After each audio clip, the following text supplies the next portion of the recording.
প্রিয় খামারি আসসালামু আলাইকুম। আমি মোহাম্মদ নাসির আহমেদ নয়ন, এআই টেকনিশিয়ান। আজকে আপনাদের সামনে যে খামারটি নিয়ে আসলে কথা বলতে এসেছি, এটি আমার এক ছোট ভাইয়ের খামার। এই খামারের প্রায় গরুই অধিক দুধ উৎপাদনশীল গরু। আজকে সকালে আমার এই ছোট ভাইটি যে সমস্যাটি লক্ষ্য করছে, গরুটি হঠাৎ করে দাঁড়াতে ব্যালেন্স করতে অসুবিধা হচ্ছে এবং তাপমাত্রা আমাকে যেটা ফোন দিয়ে জানালো যে তাপমাত্রা 100 হয়ে গেছে। তা আমি বুঝতে পারলাম যে এটা হয়তো বা ক্যালসিয়াম ডেফিসিয়েন্সি হওয়ার, মিনারেল ক্যালসিয়াম ডেফিসিয়েন্সি হবে। এই গরুটি প্রায় দীর্ঘ 8 থেকে 9 মাস যাবত দুধ দিচ্ছে। বকনা প্রথম বাচ্চা দিয়েছে এবং গরুটি একটু অধিক দুধ উৎপাদনশীল গরু। এটি প্রায় কেজির মাপে 18 কেজি প্লাস দুধ দিয়েছে। দীর্ঘ 8 থেকে 9 মাস দুধ দেওয়ার ফলে এই গরুটি এখন পর্যন্ত উনি বীজ দিয়েছিল না। আমি বীজ দিয়েছি প্রায় 1 মাস আগে, না প্রণব? 1 মাস হয়েছে না? 1 মাস হয়েছে গরুটি বীজ দিয়েছি। দীর্ঘদিন দুধ দেওয়ার ফলে যেটি হয়েছে, শরীরে প্রচুর ক্যালসিয়াম এবং মিনারেল ডেফিসিয়েন্সি হয়েছে। এর লক্ষণটি হঠাৎ করে আজকে বুঝতে পেরেছে। গরুটি এখনও দাঁড়িয়ে আছে, কিন্তু উঠতে সমস্যা হচ্ছে। গরু শোয়া থেকে দাঁড়ানো অবস্থা সমস্যা হচ্ছে না প্রণব? সামনে আসো, তা ওখানে দাঁড়াও। তা গরুটি হঠাৎ করে শোয়া থেকে দাঁড়াতে সমস্যা হচ্ছে এবং দাঁড়িয়ে থাকতে যে ব্যালেন্স, শরীরের যে এনার্জি প্রয়োজন সেটি দেখা যাচ্ছে সমস্যা হচ্ছে। তা গরুটি যখন নাকি আমি বললাম যে আমার এই ছোটো ভাইটি গরুর টেম্পারেচার নিজেই মোটামুটি প্রাথমিক চিকিৎসা ওকে আমি যতটুকু সম্ভব আমি শিখিয়েছি। গরুটি আমাকে তাপমাত্রা জানায় যে 100-র নিচে টেম্পারেচার চলে আসছে। তখন আমি বুঝতে পারি যে তাহলে এটা ক্যালসিয়াম ডেফিসিয়েন্সি হবে। আমি আসছি, এখন আমি গরুটির টেম্পারেচার নিব। আপনারা দেখতে থাকুন যে আসলে গরুটির টেম্পারেচার কত আছে এবং কি লক্ষণ থাকলে ক্যালসিয়াম মিনারেল ডেফিসিয়েন্সি আপনারা বুঝতে পারবেন। এবং আপনার সবসময় মাথায় রাখতে হবে যে গরুকে যদি প্রথম অবস্থায় ক্যালসিয়াম ডেফিসিয়েন্সি ধরা যায় তাহলে গরুটা কোনো ক্ষতির ঝুঁকি থাকে না। কিন্তু আমাদের অধিকাংশ খামারিরা এই প্রথম স্টেজে যখন এই গরুটি সিমটম প্রকাশ করে, গরুটি উঠতে পারে না ঠিক মতো, একটু ব্যালেন্স করতে পারে না, তারা গুরুত্ব না দিয়ে যখন নাকি এটা অবহেলা করে, পরবর্তী সময় গরুটি পড়ে যায়, তখন গরুটির ঝুঁকি অনেক বেড়ে যায়। আমার ছোটো ভাই অভিজ্ঞতা হওয়ার কারণে প্রথম স্টেজে বুঝতে পারছে যে এটা একটি ক্যালসিয়াম মিনারেল ডেফিসিয়েন্সি এবং আমাকে ফোন দিয়েছে। আমি গরুটি হয়তোবা যাচাই বাছাই করে চেষ্টা করব যে গরুটি ক্যালসিয়াম বা কিসের অভাব সেটা বোঝার জন্য। আপনারা দেখতে থাকুন আমরা কীভাবে গরুটি কি আছে, গরুটার গ্যাসের সমস্যা আছে মনে না, পেট্রি দেখে মনে হচ্ছে গরুটা একটু গ্যাস হয়। গরু তো যদি স্বাভাবিক থাকতো গরু তো পাশেই দাঁড়ানো যায় না, না চঞ্চল নেই, ওই তো নর আর কি, শরীরটা পুরাই বোকা হয়ে গেছে না। দীর্ঘ 8 মাস 9 মাস আর কি একটা গরু পার হয়ে গেছে, দুধ দিচ্ছে, খালি দুধের আশায় কোন গরু বীজ দাস নাই। বীজ দিয়ে কি বোঝাই একটু সমস্যা আচ্ছা, আমি একটা কথা বলি, এই বিষয়টা এই যে দীর্ঘদিন হিটে আসে না ঠিক মতো, মল ভাঙে না, এর মূল কারণ হলো শরীরে ভিটামিন মিনারেল অভাব ছিল, ঘাটতি ছিল। এই যে এখন পরিপূর্ণ ঘাটতিটা প্রকাশ পাইছে, যেটা মিনারেল ডেফিসিয়েন্সি বা ভিটামিন ডেফিসিয়েন্সি বা ক্যালসিয়াম ডেফিসিয়েন্সি। দীর্ঘদিন দুধ দেওয়া বা অধিক দুধ উৎপাদনশীল গরুগুলোকে মাথায় রাখতে হবে যেন নিয়মিত ভিটামিন, মিনারেল, ক্যালসিয়াম, কৃমিনাশক এগুলো দিয়ে রাখে। এই গরুটা যেহেতু দুধ উৎপাদন শুরু থেকেই, একটা গরু বাচ্চা দেওয়ার 15 দিন বা 20 দিনে যখন দুধ ক্লিয়ার হয়ে যায় তখন থেকে ক্যালসিয়াম শুরু করতে হয়। কারণ 18 কেজি 20 কেজি দুধের গরুকে তার প্রতি পার লিটারে কত পার্সেন্ট ক্যালসিয়াম থাকে, তাহলে 20 লিটার গরু দুধ দিলে 20 কেজিতে তার শরীর থেকে কত পার্সেন্ট ক্যালসিয়াম বের হয়ে যায়। এই ক্যালসিয়ামের তো খাবার থেকে যে যোগানটা আসে, বাকি অংশটা তো আমাদের এই সাপ্লিমেন্ট থেকে দিতে হবে। তা না হইলে যে ধরনের সমস্যা দেখা দেবে, অবহেলা করলে পরের দিন গরু উঠতে পারবো না। তখন ক্যালসিয়াম করলেও উঠে ঠিকই, ঝুঁকিতে পাবো ভেঙে যায়, শুইলা যায়, এই ধরনের সমস্যা দেখা দেয়।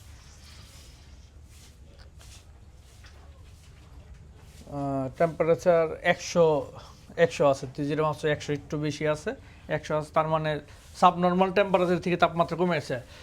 ভিটামিন মিনারেলের প্রিয় দর্শক, আসলে ভিটামিন মিনারেলের যে ঘাটতি, এটির একটা অন্যতম লক্ষণ আস্তে আস্তে টেম্পারেচার ফল করতে পারে এই ডেফিসিয়েন্সিগুলোর কারণে, এবং ধীরে ধীরে গরুগুলো সতেজতা হারিয়ে ফেলে, নির্জীব হয়ে যায়। এখনও আর্লি স্টেজে আছে। এই ধরনের স্টেজ যদি আমরা ক্যালসিয়াম ভিটামিন করে রাখি তাহলে আশা করি এই ধরনের কোনো সমস্যা হবে না।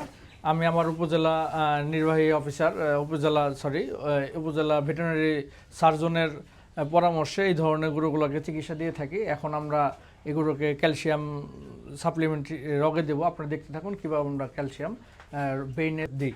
ওষুধ খাওয়াইতে পারো না, ক্যালসিয়াম মুখে সাপ্লিমেন্ট দিতে খাইতো, কোনো ধরনের শক্তি নেই, ওই তো দাঁড়াইতে পারতে ই করতেছে। কিন্তু মেন নিড হলো ওই কিন্তু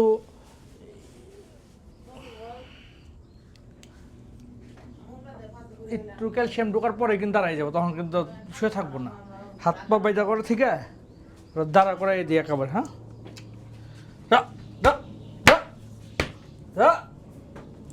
এই তো আপনাকে শরীরের পানি দে না।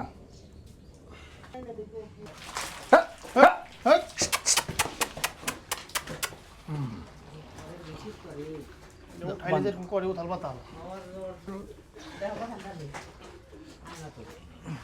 মন মতো টান লইব না খালি।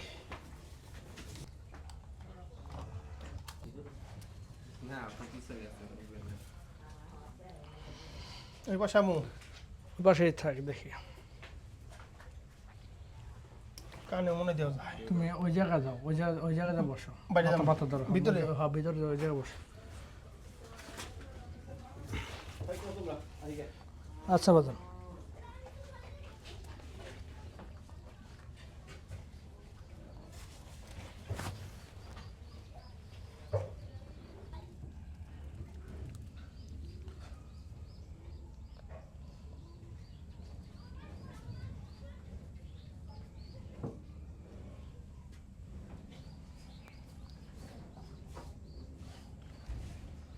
এবার দিয়ে রাখ। প্রিয় খামারি, আপনারা দেখতে পারলেন গরুটি দুর্বলতার কারণে দাঁড়াতে যাচ্ছিল না, একটু শরীরে পানি দিয়ে আমরা দাঁড়ানোর চেষ্টা করেছি। গরুটি ক্যালসিয়াম ডেফিসিয়েন্সি আর একটা লক্ষণ, দুই পাও এভাবে ক্রস চিহ্ন করে অনেক সময় গরু দাঁড়ায়, পায়ে সমান্তরালভাবে দাঁড়াতে পারে না, তারও একটা লক্ষণ এই গরুটা আছে। এবং আমরা ডেক্সট্রোজ পানি শুরু করেছি, আমরা এর ভিতরে ভিটামিন, মিনারেল এবং ক্যালসিয়াম দেব। আমার এই খামারের প্রায় গরুই 15 কেজি প্লাস দুধ দেয়, 15 থেকে 24 কেজি দুধের গরু। তো অধিক দুধ উৎপাদনশীল গরুকে আপনাকে সর্বোত্তম মাথায় রাখতে হবে। যেটা মাথায় রাখতে হবে সেটা হলো যে উন্নত জাতের গরুগুলোর যত্ন বেশি নিতে হবে, পর্যাপ্ত সময় মতো কৃমিনাশক কী লাগবে সেগুলো সবসময় মাথায় রাখতে হবে। কিন্তু সবথেকে বড় কথা লাগে মা, তুমি তো ডাক্তারের মা, ঠিক আছে, তুমি তো ডাক্তারের মা, তুমি তো ডাক্তার কম না। এখন বিষয়টা হলো যে তুমি যে সুন্দর করে আমার কইলে যে গরুর যে কর্নের ডাইবা যায়, এটা তো বুঝে না অনেক ডাক্তারও ওই জিনিসটা বুঝে না। শরীরে ডেক্সট্রোজের ঘাটতি হইলে, পানির শূন্যতা হইলে, এই যে এটা কনজিমা বলে, এই চোখের এই অংশটা গর্ত হয়ে যায়। মানুষের পানি শূন্যতা হইলে, ভিটামিন মিনারেল ঘাটতি হইলে এগুলো গাড়ায় চলে যায়, কয় না, মানুষেরও হয়, গরুরও ঠিক তেমনই হয়। যখন গরুর শরীরে ভিটামিন মিনারেলের ঘাটতি হয় তখন চোখ দিকে, মুখ দিকে, ওটাও দেখবো আসবো, তা ওই ধরনের সমস্যা দেখা দেয়। তা তুমি যে ডাক্তারের মা, তার তো প্রমাণ দিলে এখন আইসে, ডাক্তাররা বোঝে না যে চোখের কনজিমা এই জায়গাটা ডিহাইড্রেশন দেখা যায়, এটা কিন্তু বাহ্যিক একটা লক্ষণ। খাইছে তোর ক্যালসিয়াম শর্ট হইব কি? এই কয় কেজি দুধ দেস মিষ্টি চাপা হে না কালকে খাইলো এই যে মা, এই যে মা, আমরা এক কথা কই, ক্যালসিয়ামের ঘাটতির কারণে এই চাপাইস, তোমরা বুঝো নাই। এই যে যখন নাকি একটা গরু যখন নাকি বারবার ম্যাস্টারিজ আসবে, বারবার রিপিট করবে, আজকে ওষুধ দিয়ে সেরে গেছে, 1 সপ্তাহ 10 দিন পর তখন ওই গরুটার চিকিৎসা না দিয়ে এরপর থেকে দিবে ক্যালসিয়াম। এই ক্যালসিয়াম ডেফিসিয়েন্সির কারণে, ক্যালসিয়াম ঘাটতির কারণে কিন্তু শরীরে চাপ আসে। আমার খামারে কি বাচ্চা একটা সুন্দর করতে পারবে?